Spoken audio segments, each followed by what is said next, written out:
Well, hey everyone, welcome to the live stream. If you're just joining us, you're here for wellness and healthcare digital marketing. Where do growing brands waste the most? Our goal today is to actually start talking specifically about the wellness and healthcare vertical, which my agency, Toby, we do a lot of work in. And, as we kind of start the year out, we're in January right now.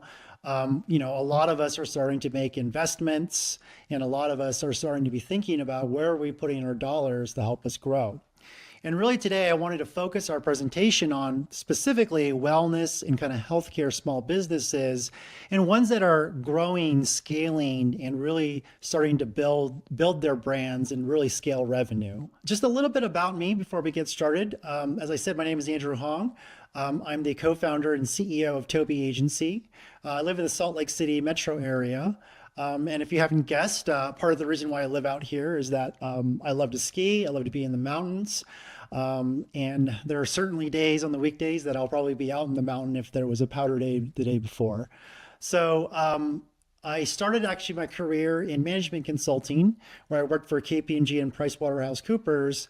But I was kind of like moonlighting as a DJ on the side, and I was running ads on Facebook's ad platform in 2009. And I realized that, wow, as I ran more ads, more people came to my gigs. And so I pivoted to digital marketing in 2009 and kind of worked as a freelance kind of digital marketer until I launched Toby in 2016. And over the years, or over the past close to 20 years, definitely over 15, I've worked with hundreds of brands across thousands of projects in content, advertising, digital marketing. Really, why I'm here today is to actually talk about some of the work that we've done at Toby with what we call small but mighty brands who are scaling and want to waste less and grow smarter, right? And a lot of the theme of what you're going to hear from me throughout this presentation and really on the Toby Marketing and Media YouTube channel is that we live in an age of efficiency. It's never been harder to get and keep new customers, and that brands need to do more with less to improve their ROI. And what we do at Toby is that we build AI-assisted, human-driven marketing and media solutions for brands that want to punch above their weight and grow more efficiently. So efficiency is the name of the game in the world that we live in, and that's everything that Toby is about. Something that you're going to see referenced throughout this presentation is a survey that we actually put out to a number of small businesses in the healthcare, wellness, luxury, travel verticals that we operate in. And a lot of these survey respondents were our own clients, in addition to people who are brands that are in this vertical, which we paid a market panel firm to go out and find folks that fit into this sort of customer segment. So we surveyed about 400 folks. They're minimum of $1 million in annual revenue. They have at least one in-house like marketing team member. They've been in business for at least the last 3 years. And if I were to kind of describe a profile or a persona of these businesses, these are all businesses that have grown, they're profitable, they're scaling, right? And they're looking to grow even more. And so, the reason we went out and surveyed these businesses is because we really wanted to understand in this age of efficiency, right, where we need to do more with less, what are small businesses in this sort of profile spending on marketing, technology, staffing, agencies, right? And we also wanted to gather some overall sentiments about what they were thinking about running their businesses. And I wanted to share this piece of data here, which I think is very telling for all of us who are running businesses that have been successful, and we're trying to keep them successful. And the question here is that increased competition is a significant challenge to business growth. And as you can see here, nearly 80% of the folks who were surveyed either somewhat agree or strongly agree that increased competition is a challenge. And for all of you that are out there, I think in any industry, it's never been easier for people to start businesses, right? But what that also means is that there's probably never been more competition, especially in the healthcare and wellness market, right? I work with a lot of folks who do weight loss, who do IV therapy, and it's very clear that this is certainly a part of kind of the cultural zeitgeist that's going on right now. But that also means there's probably a lot more practice owners who are coming into the field to compete with you all, right? So the reality of it is that competition is more difficult, but it's never been more important to get more efficient and more effective at how you do your marketing and your media. And that's actually going to be we have a lot more data in this survey, and I think it'll be insightful for a lot of you founders or people running your practices to get an idea of what some of these successful businesses are doing when it comes to investing in marketing and media. But first, how many of you out there can relate to the feeling of this guy in this image, in this video, right? All of us as entrepreneurs, we have to make bets, right? We have to make investments, right? And how many of you out there invested 5 grand, 10 grand, 15 grand into something that just gave you zero ROI, right?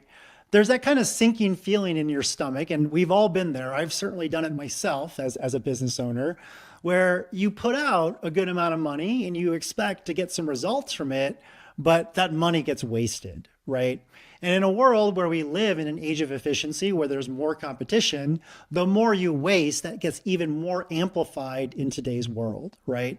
So what I first wanted to talk about is how do we stop marketing waste, right? And in the 15 plus years that I've been doing this and working with healthcare, wellness, travel, luxury, I found that there's really 3 core areas where healthcare and wellness entrepreneurs make some of the most wasteful marketing mistakes. And these are especially healthcare and wellness entrepreneurs that have already shown some success in their business, right? It's very easy to waste when things are abundant, right? And so as we go into 2025 and we start making plans to grow our businesses, keep these in mind so that you don't make these wasteful mistakes that a lot of folks who are scaling their practices do. So first off is around marketing channels. So this is from our survey, our 2024 Toby Small Business Efficiency Survey. And we asked the question, what marketing activity do you find it hardest to measure ROI for? The number one answer was lead generation campaigns, very closely followed by influencer and email marketing campaigns. Now, lead generation, I certainly have a soft spot for because a lot of times we're running paid ads, we're investing in organic content, right? And a lot of times we generate 0 leads from those campaigns. I literally just had a discovery call with a prospect yesterday who had hired an agency for a full year, right? And they couldn't really tell me how many leads were qualified and how many of those leads converted, right? So it kind of shocked me to realize that, wow, you just spent probably thousands of dollars a month on an agency. You probably spent thousands of dollars a month on paid ad campaigns or even organic content to try and generate leads, but you have no way of measuring ROI for this, right? And the reality of it is this happens a lot more than you think it does. And there's a lot of reasons why we can't measure ROI on lead gen or content or paid search. Many times that leads back to the fact that you haven't actually built a proper technology stack to enable you to be able to track and measure your ROI. Right? So if you haven't built a system with the CRM connected into your analytics that can help track some of these conversions, there's a very certain way that you're not going to be able to measure ROI. And the problem with not being able to measure ROI by marketing channel is that you have no idea where you're wasting your money, right?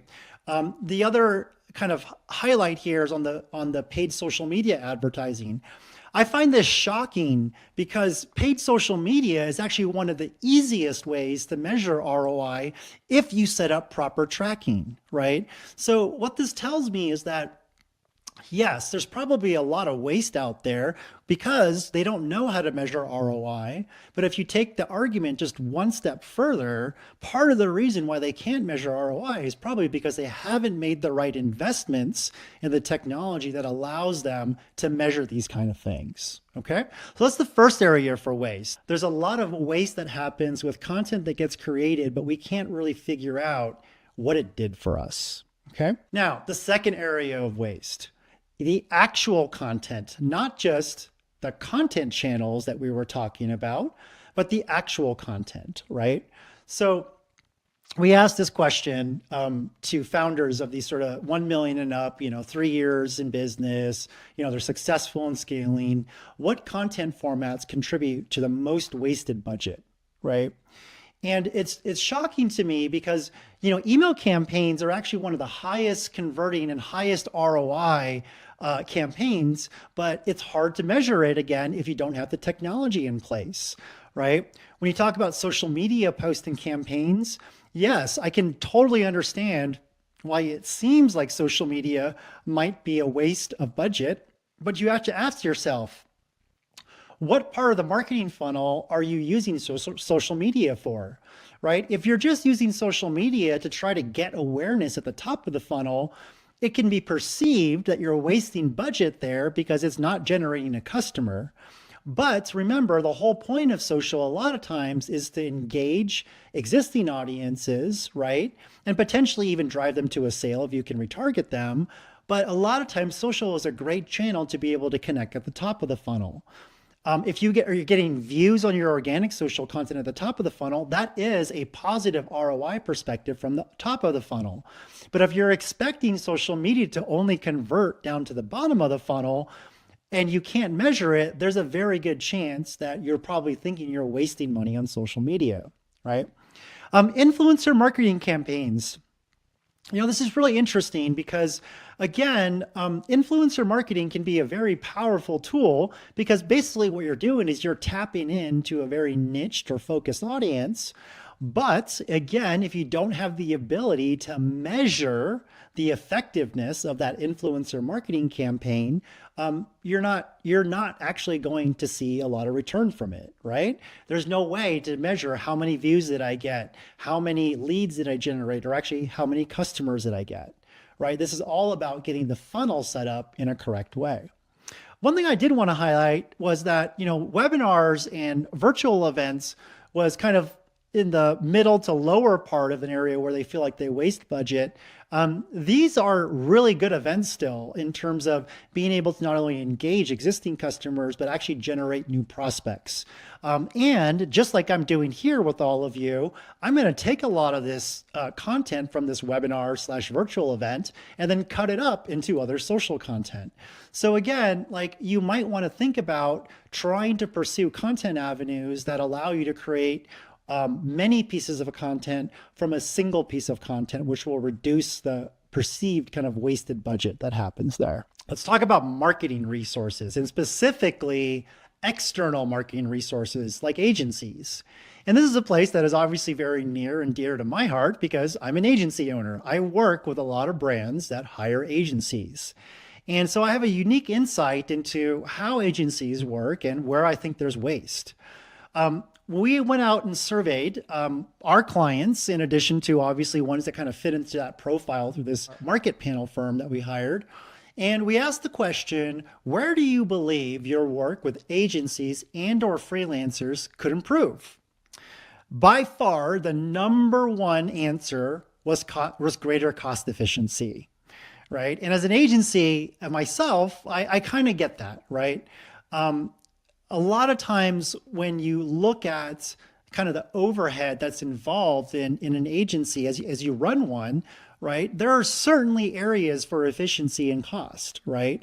And for us specifically at Toby as an agency, we've gone through this huge transformation to make ourselves more efficient in terms of how we produce and deliver our work. So that ultimately what we've basically gone down to is a model where we try to do more with less because of AI, automation, and all these sort of new technologies that are available.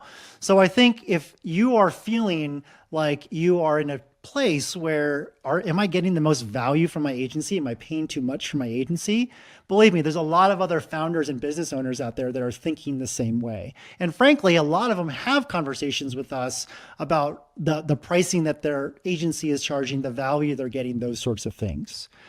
Very closely behind greater cost efficiency were these three other responses, which was better communication and transparency, more consistent performance reporting. We want to know if your campaigns are effective, right? And improved alignment with brand strategy. So these sort of like really kind of show me that, look, like brands are looking to get more from their agency relationship, and now cost is now becoming a factor. In case you're curious, these were some of the other responses that our respondents gave us to this question about where we believe our work with agencies or freelance could be improved, right? So I'll just leave this slide up here just for a second so that you can take a look at it, and you can see, greater cost efficiency was a big one, but you also see, better turnaround times, right? Better use of automation and technology that are starting to show up there, right? So just keep this in mind as you're evaluating your agency or freelancer relationship, because if you're feeling a little nervous around cost or efficiency and transparency and reporting, you're probably not alone, and there's a lot of other peers of yours that are probably thinking the same thing. We just kind of gave you some data and some anecdotes about where waste is actually happening, right? It's happening in the areas of content. It's happening in the areas of hiring teams, right? But one thing's for certain, in all the brands that I've worked with over the years, there's certainly a very common thread that I see in efficiently and effectively operating healthcare and wellness brands that are scaling in their marketing, right? And so a lot of times you have to realize this, you got to invest into the right systems, the right process, the right people in order to stop this waste. Because a lot of times, especially today, because we're so technology driven, a lot of waste is created because we don't have the right technology in place, or we haven't set up the right processes and systems, right? So let's talk a little bit about, of the successful scaling small businesses, right? What are they actually spending and investing in when it comes to marketing technology, marketing content, marketing resources, right? This should sort of serve as a little bit of a benchmark for you to be thinking about, how much am I investing in these really important areas? Because if you're struggling with waste, if you're struggling with inefficiency, these are some areas that you might want to reconsider making investments or making your investments more efficient. Okay. So the first area is in the area of marketing technology. And one of the questions that we ask these sort of successful scaling, business owners is, how much are you budgeting monthly for marketing tools and technology? And about a third of them responded $1,000 to $5,000 a month, which, frankly, didn't surprise me too much. I feel like, that's what a lot of these sort of like $1 to $5 million brands are sort of investing in their technology stack. But what even more surprising to me was that 35% of them, or another third of them, were investing between $5,000 to $10,000 a month in some kind of marketing tools and technology. That's actually a pretty good amount of money to be spending on a monthly, SaaS tool or subscription. And so what this is telling me is that when you look at the budget that people are putting, there's a lot of money being invested by these folks in marketing technology and CRM, right? And so if you're in a place where your business is scaling and you've done the work of being able to acquire new patients and bring them in and nurture them, if you don't have a technology stack that can automate things or even integrate with your EMR, there's a lot of efficiency that can be gained there. Yes, you're going to be making some of these more larger capital expense investments, right, into your technology stack. But my experience in seeing a lot of these brands is that it just ultimately helps them hire less people, make less mistakes, hire less VAs, and do a lot less more manual work, right? So just think about this in terms of what you're investing today in your own marketing technology and CRM. And if you feel like you're well below, this range, or well above it for that matter, and not getting your return, that might be a good time to start asking some questions to say, what should I be investing and where should I be investing in terms of marketing technology and CRM? Okay. Here's another interesting stat that was kind of pulled out from the survey data. We asked, how much do you budget monthly for video production? And the reason I asked this is because The most engaging content format, and actually the one that generates the highest ROI, are short form video today. And second is just video in general, right? And so when I see, what brands are investing in terms of video production, the lion's share of them are investing somewhere between $2,000 to $5,000 a month to create new videos, right? And if these videos are the most engaging format, they're the ones that actually drive some of the highest ROI, right? You should ask yourself, where am I putting my dollars, right? If I'm putting my dollars towards like long form blog content, that might be a waste of money. You might want to allocate that money towards video production or find a more efficient way to create video and then eventually create blog content from that video, right? So that's just something to think about. Like, I think a lot of people are shocked sometimes when they see how much some of these brands are investing in monthly video production. But again, these are the successful ones, right? These are the ones that are scaling and have shown success. And I think everyone has identified that, yes, video is probably the future when it comes to content marketing, if you haven't already identified that yet. The next is on freelancers and agencies. And again, this was an area where I was particularly surprised to see.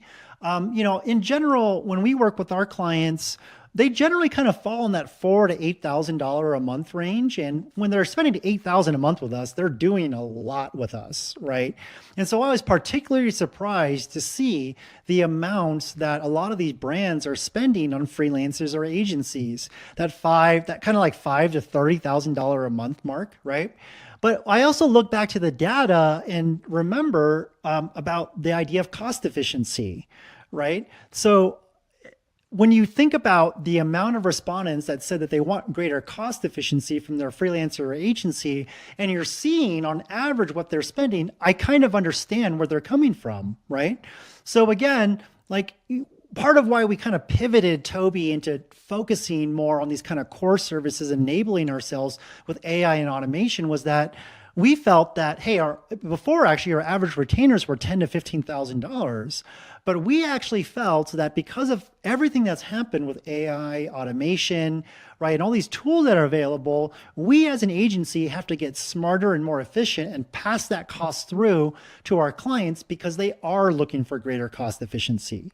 So your main takeaway from this slide is, what are you actually spending with your freelancer or agency? And do you believe that you're actually getting the value out of it, right? Because a lot of them that are spending this kind of money right now actually don't, right? Second, this is actually really interesting because we don't talk enough about customer or patient retention. And so we asked this question around the idea of how much do you budget monthly for customer retention activities, loyalty programs, personalized comms, things like that.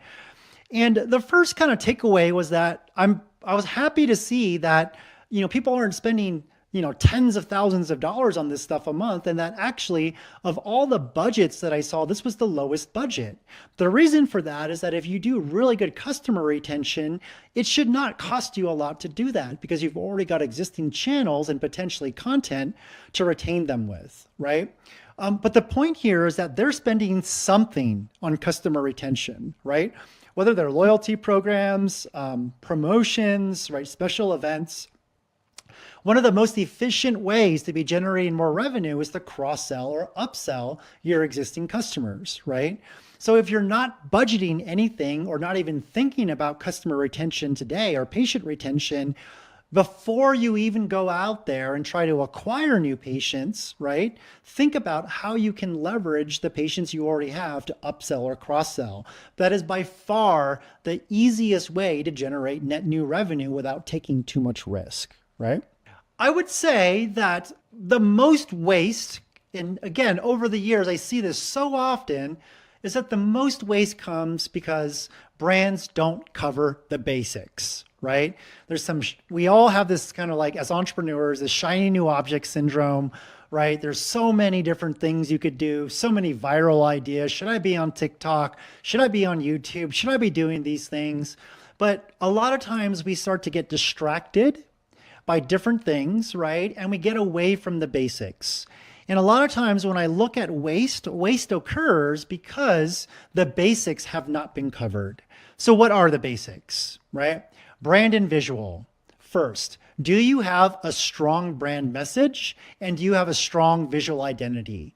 I would say that your visual identity, if you use Canva and you have a Canva brand kit and you can fill out all the things like your colors, your fonts, icons, images, logos, things like that. If you can fill that out in Canva, you've got a decent visual identity, right? So if you don't have a strong value proposition, which is messaging, and a strong visual identity, which is the visual part of the brand, you need to make sure you get that covered, right? We talked about technology, and the basics of technology is having a basic CRM, having some basic, what we call trigger-based marketing automation, right? So it sends emails, it does some kind of marketing based on a certain trigger, and then integrating data from an important system like an EMR into your CRM that's HIPAA compliant, right? So if you're scaling and you're growing and you don't have a good technology stack with these basic things in place, you should think about implementing them before you try anything new. The third is in content. So what are the basics when it comes to content? You have to have an SEO strategy. And for healthcare and wellness specifically, you need to have a very good local SEO strategy that also ties in things like your Google business profile. You'll need written content like blog content and website pages. And then obviously, as we talked about, you're going to need video and other types of media to be able to publish across your website, across your socials. And last but not least is the actual marketing piece of this, right? It's the organic side, which like I mentioned is local SEO and the content that you created as part of your SEO strategy. But it's also all the other content and marketing you're doing, right? Email, social, generating offers and getting inbound leads, right? And then last is paid media. And a lot of times I'll tell people, please don't waste any money on advertising campaigns until you have the basics set up. You need to have the right message. You need to have the right technology stack to be able to prove ROI, right? You need to have the right creative and assets to be able to get people to click on your ads. So don't go do paid marketing until you have the basics in place. The one kind of thing that I wrap around all of this is that in order to do the basics right, you have to have the right team, right? And whether that's an agency or a freelancer or an in-house person, you've got to have the right team to be able to do this. A lot of times, I think I see a lot of healthcare and wellness entrepreneurs know that these are the basics, but they hire the wrong team, right? Or they outgrow the team and they keep the team. So remember, like you can't do this on your own. All of you are not experts at this stuff, but you need to know enough to be able to hire the right team and make sure you give them direction and the focus that they need to focus on. So if you're ready to stop wasting, right, on our next presentation, which is going to come up, I think, a week from today, we're going to start talking about the investments that you need to make. And we talked about that a little bit on today's presentation, but I truly believe that where you are in sort of the maturity of your business is going to dictate when and where you're going to make those investments, right? And so, if you're what I call more of a startup practice, you'd love to be able to go and run all these campaigns and create this content, but a constraint or limiting factor might be that you don't have the capital or the revenue to be able to support it. Usually we try to say marketing should be a percentage of revenue, but if you've got no revenue or little revenue now, it's hard to be able to do marketing, right? So what investments do you make when you have little to no revenue to get started?